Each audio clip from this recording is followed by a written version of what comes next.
الفترة دي واجب علينا كلنا إننا نرجع تاني ربنا. واجب علينا إننا ندعي للفلسطينيين الأقوياء إن ربنا يثبتهم ويسلك صدورهم. واجب علينا ندعي للأطفال اللي ملهمش أي ذنب في الصدمات اللي بيتعرضوا لها وفي المذابح اللي بيشوفوها.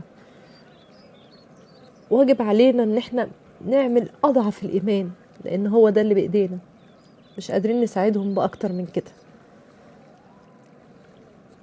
والمقاطعة مستمرة طول العمر، طول ما في إسرائيل، طول ما في مقاطعة.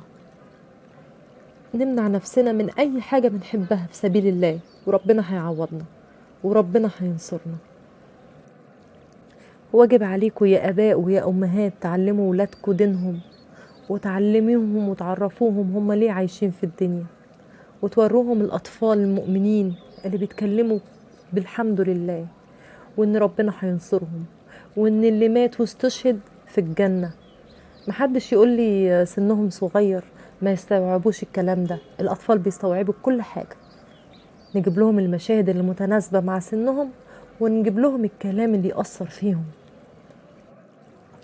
وبدل ما المذاكرة مزعجة قوي على الولاد، وبدل ما هم حاسينها كأنها عقاب، فهموهم ايه الغرض من المذاكرة. فهموهم ان العلم هو سلاح المؤمن، وان تقدم الأمم والشعوب بيكون بالعلم.